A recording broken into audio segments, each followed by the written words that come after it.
আসসালামু আলাইকুম। Recipe by beauty চ্যানেলে আপনাদেরকে স্বাগত জানাই। আপনারা সবাই কেমন আছেন? আশা করছি সকলে ভালো আছেন।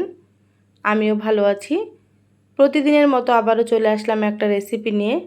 আজ আপনাদেরকে রাস্তার ধারের দোকানের মতো ডালপুরি রেসিপি করে দেখাবো। দেখতেই পাচ্ছেন কতটা সুন্দর হচ্ছে ডালপুরিগুলো। তো এই রেসিপিটা আপনাদের সঙ্গে শেয়ার করব। আশা করছি আপনাদেরকে রেসিপিটা খুব ভালো লাগবে। তো অবশ্যই আপনারা স্কিপ না করে পুরো ভিডিও জুড়েই থাকবেন। তো চলুন শুরু করি রেসিপিটা। এখানে আমি দেখুন 200 গ্রাম ডাল নিয়েছি। এবার এখানে দিয়ে দিচ্ছি পানি। তো পানি দিয়ে ডালগুলো ভিজিয়ে রাখতে হবে। তো আমি এখানে 1 কাপ পরিমাণে ডাল নিয়েছি, মানে 200 গ্রাম, আর এখানে আমি 2 কাপ পানি দিয়ে দিলাম। তো ডালগুলো ভিজিয়ে রাখলে খুব সুন্দর মতো সেদ্ধ হয়ে যাবে খুব তাড়াতাড়ি, সেজন্য আমি ভিজিয়ে রাখছি। তো আমি সকালবেলায় ভিজিয়ে রাখলাম, এটা বিকেলে বানাবো। আপনারা চাইলে রাত্রেও ভিজিয়ে রাখতে পারেন সকালে যদি আপনারা বানান। তো এটা আমি ভিজিয়ে রেখে দিলাম। তো এখন হচ্ছে বিকেলবেলা, আপনাদেরকে দেখাচ্ছি। দেখুন ডালগুলো কিন্তু কতটা বড় বড় হয়ে গিয়েছে দেখুন। এবার আমি ডালগুলো খুব ভালোভাবে ধুয়ে নেব। তো ডালগুলোকে কয়েকবার পানি পাল্টে কিন্তু ধুয়ে নিতে হবে। তো আপনারাও এখানে অবশ্যই কয়েকবার পানি পাল্টে ধুয়ে নেবেন। এবার গ্যাস অন করে কড়াইটা বসিয়ে দিলাম, তারপরে ডালগুলো দিয়ে দিলাম। এবার ডালগুলো খুব ভালো মতো করে সেদ্ধ করে নেব। তো এবার এখানে দিয়ে দিচ্ছি আমি পানি। তো এখানে একটু বেশি পরিমাণে পানি দিয়ে দিলাম। ডাল সেদ্ধ হতে একটু সময় লাগবে, যেহেতু এখানে ছোলার ডাল আছে। তো ছোলার ডালগুলো সিদ্ধ হতে একটু দেরি লাগে। তো আজকে আমি একটু বেশি পরিমাণে ডাল নিয়েছি, কারণ তরকারিও রান্না করব। তো তরকারির রেসিপিটা আপনাদেরকে এর পরের ভিডিওতে দেখাবো। তো আজকে আমি ডাল পুরিটাই বানিয়ে নেব, সেটাই আপনাদের সঙ্গে শেয়ার করব। তো ডালটা সেদ্ধ বসিয়ে দিলাম। এবার এখানে একটা আমি বাটি নিয়েছি। এবার এখানে দিয়ে দিচ্ছি আমি 2 কাপ ময়দা। 2 কাপ ময়দা মানে 400 গ্রাম হবে। তো স্বাদ মতো লবণ দিয়ে দিলাম। এবার এখানে আমি 2 টেবিল চামচ দিয়ে দিলাম সয়াবিন তেল। এবার ময়দাটাকে ময়াম দিয়ে নিতে হবে। তো এইভাবে ডলে ডলে হাত দিয়ে আমি ময়াম দিয়ে নিচ্ছি, আপনারা দেখুন। তো আপনারাও এইভাবে করে হাত দিয়ে ময়াম দিয়ে নেবেন ময়দাতে, তাহলে কিন্তু ডালপুরিগুলো খুব সুন্দর হবে খেতে।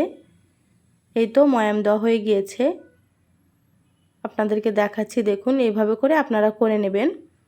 এবার আমি অল্প অল্প পানি দিয়ে ময়দাটা মেখে নেব। তো এখানে অল্প অল্প পানি দিয়ে ময়দাটা মাখতে হবে, না হলে কিন্তু নরম হয়ে যেতে পারে। তো এইভাবে আমি অল্প অল্প পানি দিচ্ছি আর ময়দাটা মেখে নিচ্ছি। যারা ভিডিওটি দেখছেন প্লিজ লাইক দিয়ে ভিডিওটি কন্টিনিউ করবেন। আপনাদের একটা লাইক আমার কাছে অনেক মূল্যবান, পরবর্তী ভিডিও বানাতে আমাকে অনেক উৎসাহ জাগায়। তো প্লিজ সবাই লাইক দিয়ে দিবেন। তো দেখুন এইভাবে করে আমি ময়দাটা একটু মথে নিচ্ছি। তো খুব সুন্দর করে ময়দাটাকে মথে নিতে হবে। তো ময়দাটা মাখা হয়ে গিয়েছে, আপনাদেরকে দেখাচ্ছি। এইভাবে করে ময়দা মেখে নেবেন, যেমনভাবে আপনারা লুচি বানান সেইভাবে করে ময়দাটা মেখে নিতে হবে। এবার আমি হাতে একটু তেল নিয়ে উপরে দিয়ে দিলাম। এবার ময়দাটা ঢাকা দিয়ে আমি আধ ঘন্টা রেখে দেব। তো ফিরে আসছি আধ ঘন্টা পর। এদিকে ডালটা আপনাদেরকে দেখায় সেদ্ধ হয়েছে কি। তো ডালটা আর একটু সেদ্ধ হবে, সেজন্য ঢাকা দিয়ে দিলাম নাড়াচাড়া করে। ঢাকাটা খুলে নিলাম। এবার দেখাচ্ছি আপনাদেরকে ডালটা কীরকম সেদ্ধ নিতে হবে। তো ডালটা কিন্তু একটু শক্ত শক্ত থাকবে, সেই রকমভাবে কিন্তু নিতে হবে ডালগুলো। তো এখানে দেখুন আমি 2 চামচ মতো ডাল তুলে নিচ্ছি। তো এটা স্ট্যান্ডারের উপর তুলে নিলাম, তো যাতে করে পানিটা ঝরে যায় সেজন্য।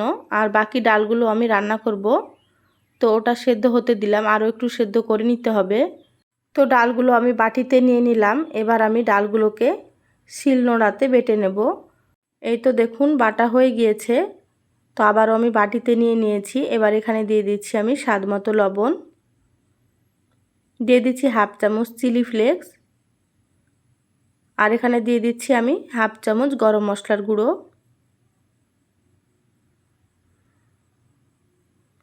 এবার আমি হাত দিয়ে খুব ভালো মতো করে মিশিয়ে নেব।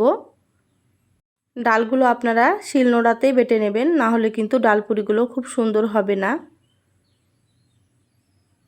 তো দেখুন খুব ভালো মতো করে এটা মিশিয়ে নিলাম। তো সাইডে রেখে দিলাম। এবার এখানে ময়দাটা নিয়ে নিয়েছি। তো ময়দাটা খুব সুন্দর মতো নরম হয়ে গিয়েছে দেখুন। আবারও একটু আমি মেখে নিচ্ছি ময়দাটা। এবার আমি লেচি কেটে নিচ্ছি। তো এইভাবে ছোট ছোট করে লেচি কেটে নেব ডালপুরির মতো করে। তো যারা দোকানে বিক্রি করে তারা লেচিগুলো একটু ছোট ছোট করে কাটে, তো আমি একটু বড় সাইজের করে ডালপুরি বানাবো, সেজন্য একটু বড় করে কেটে নিচ্ছি। তো সমস্ত কাটা হয়ে গিয়েছে লেচিগুলো। এবার এখানে দেখুন বানানোর জন্য একটা পিঁড়ে নিয়েছি। এবার একটা লেচি নিয়ে এইভাবে হাত দিয়ে একটু গোল করে নিচ্ছি, আর এইভাবে বাটির মতো করে একটা শেপ দিয়ে নেব। তো আমি কিভাবে করে নিচ্ছি আপনারা দেখলেই হয়তো বুঝতে পারবেন। তো এটা হয়ে গিয়েছে। এবার আমি কিছুটা ডাল দিয়ে দিলাম। এবার এইভাবে করে মুখটা বন্ধ করে দিতে হবে। তো খুব সাবধানে এটা করে নিতে হবে যাতে করে পুরটা বেরিয়ে না যায়। তো এইভাবে করে অবশ্যই আপনারা করে নেবেন, দেখবেন খুব সুন্দর হবে। এটা হয়ে গিয়েছে দেখুন। তো এটা রেখে দিলাম। তো আবারও আপনাদেরকে একটা দেখাচ্ছি। তো আমার চ্যানেলে আরও অনেক রেসিপি আছে, চাইলে আপনারা আমার রেসিপিগুলো দেখে আসতে পারেন। কিছু রেসিপির লিঙ্ক আমি আই বাটনে দিয়ে দেবো, আপনারা সেখান থেকেও দেখে নিতে পারেন। দেখবেন আমার রেসিপিগুলো আপনাদেরকে খুব ভালো লাগবে। তো দেখুন খুব সুন্দর করে এইভাবে আমি করে নিচ্ছি। তো আপনারাও এইভাবে করে নিতে পারেন, বাড়িতে বানিয়ে খেতে পারেন। তো এইভাবে করে আমি সবগুলোই বানিয়ে নেব, মানে পুরটা ভরে নেব। এবার আপনাদেরকে আমি একটা বেলে দেখাচ্ছি। তো সামান্য একটু ময়দা দিয়ে দিলাম। এবার আমি হালকা হাতে ডালপুরিটাকে বেলে নিতে হবে। এটা খুব চাপ দিয়ে বেলা যাবে না, তাহলে কিন্তু ডালগুলো বেরিয়ে চলে আসবে। তো এইভাবে করে আপনারা হালকা হাতে ডালপুরিটা বানিয়ে নেবেন। তো দেখুন খুব সুন্দর করে আমি ডালপুরি বেলে নিলাম, ডালটাও কিন্তু বেরিয়ে আসেনি। তো ওটা রেখে দিলাম। আবারও আপনাদেরকে একটা দেখাচ্ছি। এই তো সামান্য ময়দা দিয়ে দিলাম। এবার হালকা হাতে এইভাবে করে বেলে নিতে হবে, তাহলেই কিন্তু খুব সুন্দর হবে ডালপুরিগুলো। তো বাকি সবগুলো এইভাবে করে আমি বানিয়ে নেব। তো দেখুন সবগুলো বানানো হয়ে গিয়েছে। এবার এগুলোকে ভেজে নিতে হবে। তো গ্যাস অন করে কড়াই বসিয়ে দিলাম। এবার দিয়ে দিচ্ছি সয়াবিন তেল। তেল হাই হিটে গরম করে নেব খুব ভালো মতো করে। তো তেল গরম হয়ে গিয়েছে। এবার আমি একটা ডালপুরি দিয়ে দিলাম। তো দেখুন আস্তে আস্তে কিন্তু ডালপুরি খুব সুন্দর মতো ফুলে যাবে। তো এক পাশ ভাজা হয়ে গিয়েছে, এবার আমি উল্টে দিচ্ছি। তো যারা চ্যানেলে নতুন এসেছেন, রেসিপিটা ভালো লাগলে অবশ্যই চ্যানেলটা সাবস্ক্রাইব করে চ্যানেলের সাথে থাকবেন। যারা সাবস্ক্রাইব করে সাথে আছেন তাদেরকে অসংখ্য ধন্যবাদ। তো আবারও একটু উল্টে দিলাম, একটু এভাবে করে কালার করে ভেজে নেব। তো দেখুন কতটা সুন্দর হয়েছে। এবার আমি তুলে নিচ্ছি।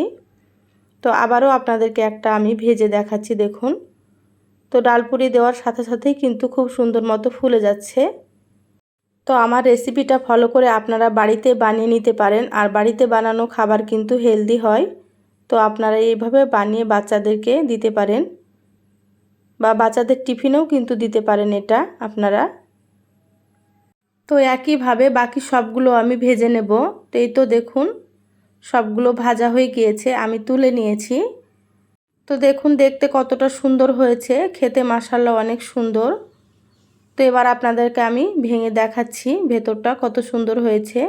এই তো আমরা ডালপুরি ছোলার ডাল রান্না করেছিলাম, সেটা দিয়ে খেয়েছি। ছোলার ডালের রেসিপিটা আপনাদেরকে পরের ভিডিওতে দিব। ডালপুরির রেসিপিটা আপনাদেরকে কেমন লাগলো অবশ্যই কমেন্ট করে জানাবেন।